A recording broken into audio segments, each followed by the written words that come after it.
One.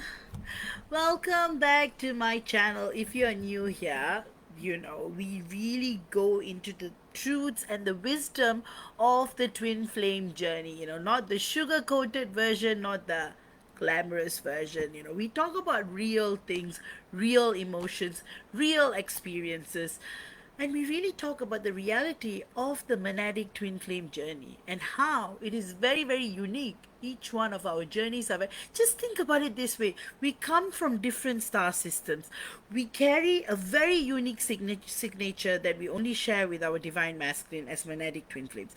We are so unique. How can you expect the journey to be similar? Of course, certain things maybe, but it's very, very unique. That's why here we are here to talk about initiations of collapse, remembrance, and of course, stable, stable, stable union. And for all of you who have been here with me from the start, I always, always, always, you know, I always conduct these discourses. I always think a lot about it. I get all my information from my higher self, cosmic consciousness. So that's why, for all of you who have been here with me from the start, thank you. And for all the new subscribers, thank you. And for all of your lovely comments, and really, I read, in fact, I'm inspired to do more and more of these videos because of your kind words. Like, truly, many of you all have been so kind in your comments, and I want to reply to each and every one of you. And I definitely will.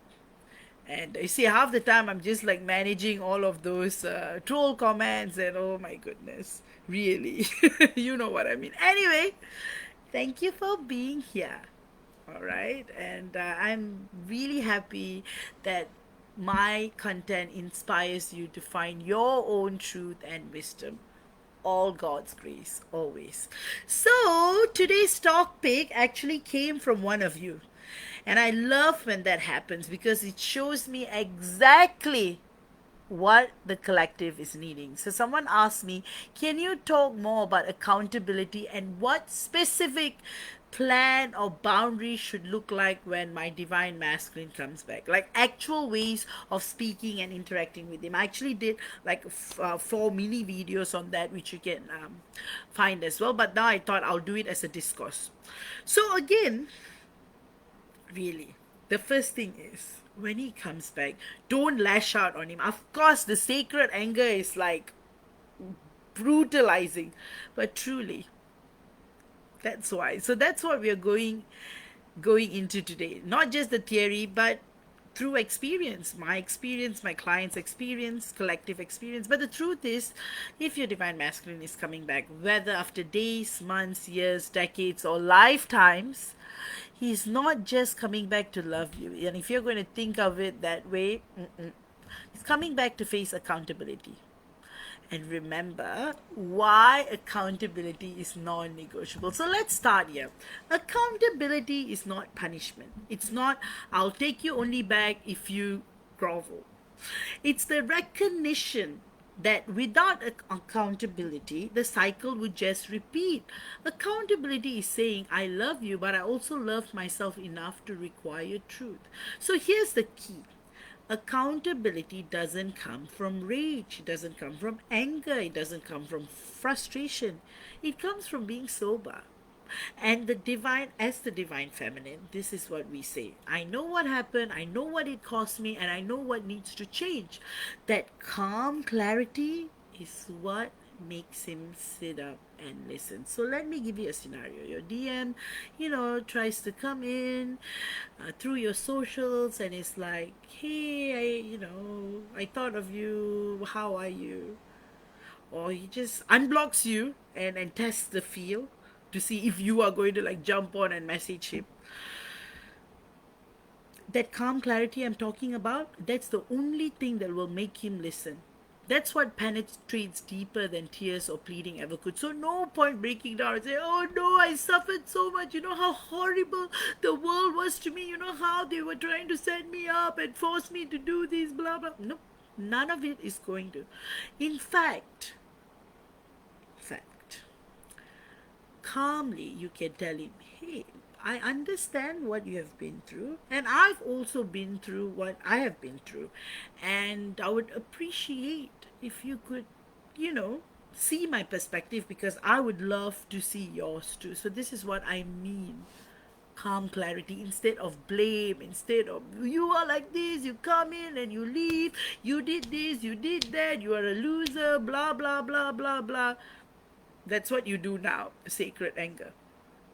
So that's why I wanted to break to you and what it looks like in practice. All right. So let me break this three-step template you can use. Again, you can tweak it according to how you want to use it. This is something I teach my clients actually. So you name the action. What specifically did he do? Ghosting, saying he will never speak to you ever again, breaking trust with his words. Be precise. You can even like write out the incident. Name the impact. What did it do to you? How did it affect your nervous system, your sense of safety, your faith in the connection? And number three, name the new requirement. What needs to be different going forward? So instead of you hurt me so badly, I can't believe you do this, you're a bloody loser, do these things. So it becomes when you, for example, the divine masculine disappeared, let's give a hypothetical date like December 2024, you felt very discarded. All right. So you tell your DM, hey, when you disappeared in December 2024, I felt completely in shock. I felt discarded.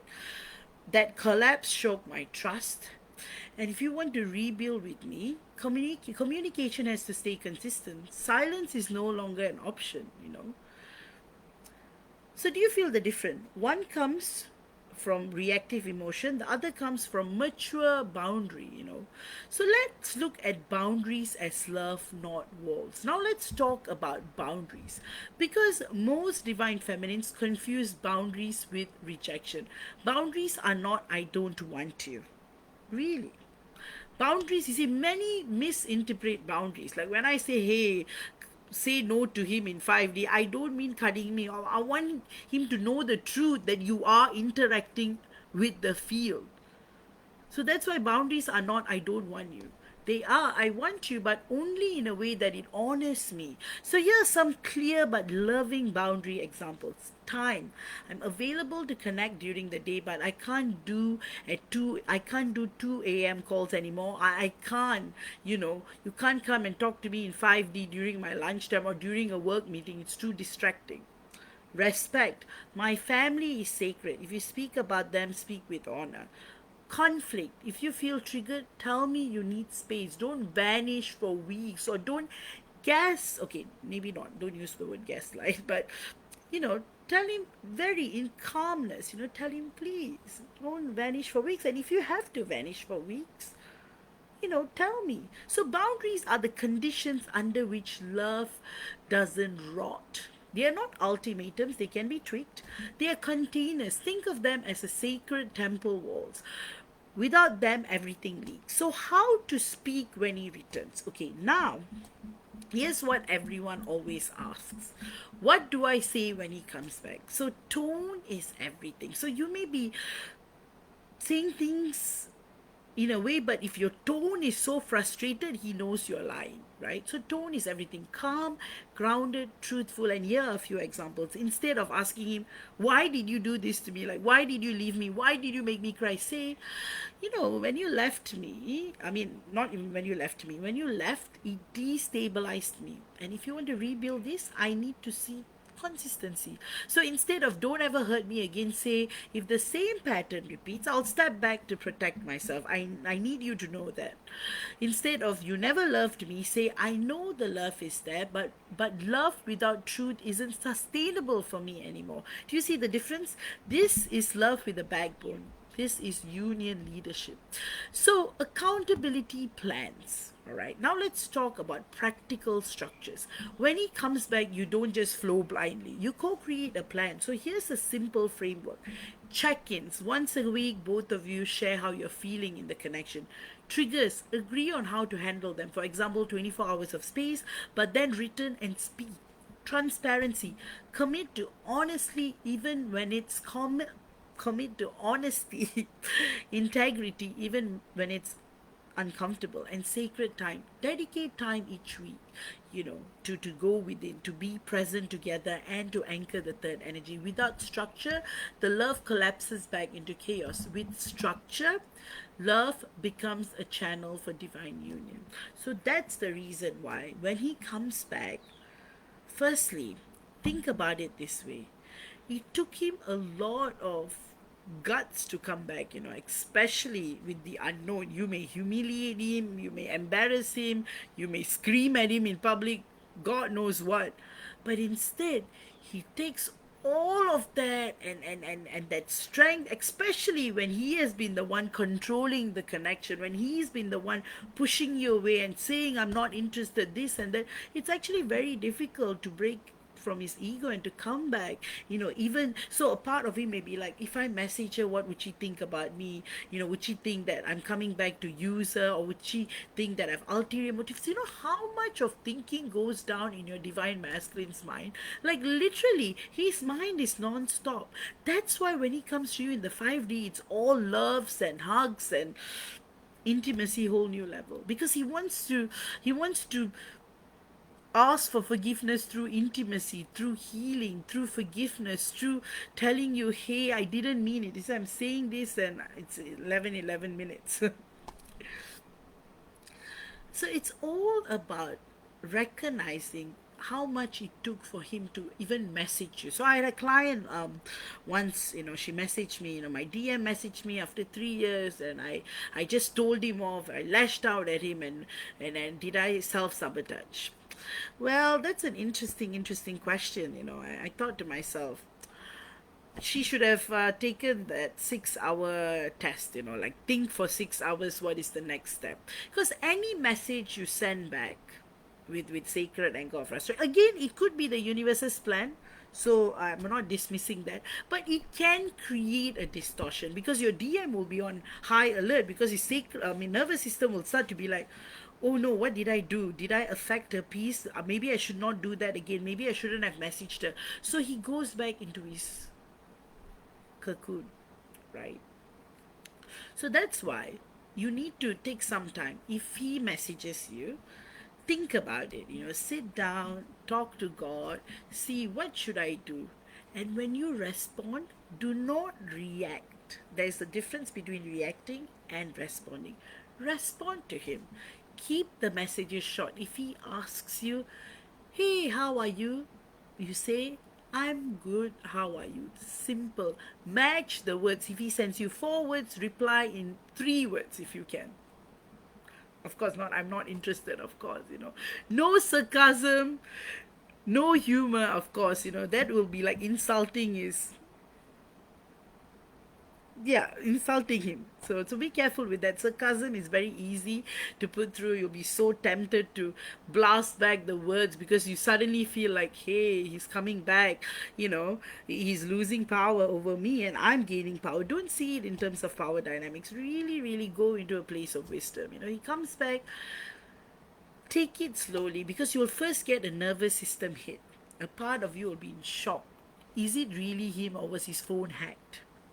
Secondly, how do you want to respond? How do you feel?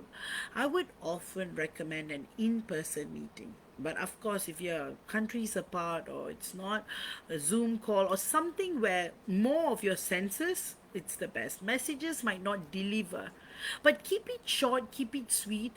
Don't love bomb him again, or don't make him run away again. That's another tendency I've noticed with my clients. So these are the what I call stabilizing union, not stabilizing union. You get into unstable union to break up. So that's why, the inner tone of the divine feminine, the inner tone of us is very important. And here's the part most of you will struggle with. The power is not in the words, it's in the frequency behind the words. And I've said this so many times over and over again. If you say it with desperation, he won't hear you. If you say it from superiority, he will shut you. But if you say it from a calm, embodied worth, he can't escape the mirror. That's the medicine of divine feminine, a voice that is both soft and immovable, love that is both open and discerning. So that is the reason why When your divine masculine returns, whether it's days, weeks, months, years, lifetimes, remember this. You are not just waiting to be chosen. You are the sacred keeper of the field. Your accountability is his initiation. Your boundaries, excuse me, are your temple walls. And when you hold him with love and with truth, you don't just protect yourself, you call him higher. And this is how you prepare the field of stable monadic twin flame union. So let this be your mantra. I hold him with love, I hold him to truth, I hold myself sacred. So I know it's a lot to take in, but really, don't rely on the mind too much. Respond, but have a sacred strategy. Like think about it. If you feel like your nervous system doesn't allow you to respond immediately, take some time. Even if it takes a day or two, your divine masculine will understand. Instead of reacting and lashing out to him and calling him out and telling him he's a freaking loser, which I know the temptation is very high, I've been there before, totally. But really, respond. Reactions only cause more issues. Responses are always soul felt. They come from a higher dimension. Respond. Tell him the truth, but you can tell him with calm and clarity. You can tell him, yes, I have been hurt. It has been difficult, but I also want to see the bright side. And now that you have come back, I know it took you a lot to come back. So let's honor each other. And something like that. When it comes from the heart, it flows. When you respond, it flows. So, with that, thank you for being here. And if this spoke to you, let me know in the comments. What boundary or accountability line are you ready to hold when he comes back? So, your story might help another divine feminine today. So, share them in the comments if you feel like. All right. And if you guys want to work one on one with me, you can book a session with me. Um, I do all my sessions one on one via video call live where you can ask me all the questions you want. All right. With that, I've got some amazing healings. Do check out featured in the homepage of my website. And with that, I'll see you all again with another discourse. And thank you to the viewer who recommended this topic. Really, guys, keep the recommendations coming in. Write them in the comments, and I will answer your questions through discourses. All right. Love to you always. Remember, the power is within you. God is with you. Everything is divinely orchestrated by your higher selves and God. So remember, in a real twin flame situation, union is inevitable. God is with us always. And remember, the power is within you. God wouldn't send us to earth without the equipments to heal ourselves. So everything is within us. Literally, you can heal yourself. Of course, I offer healings to assist you in your journey. But remember, there are a million ways to heal. And really, even healing, remember, healing is not every day we are healing. New cells are born, old cells die. So don't think of it as a healed state. Think about it as growth and evolution, because we're constantly evolving. We're constantly, so who I am today and who I am tomorrow is going to be different. Who are you today and who are you, because every single day the experiences, the wisdom. That's why twin flame union, stable union is just the beginning of so much more multidimensional exploration, stargates, great work, total fun. All right, total fun in a different way. So that's why when you shift the focus away from union but preparation to union, and instead of seeing separation as distortion and separation as preparation, everything changes. With that, see you all again. Take care, love you all, and blessings.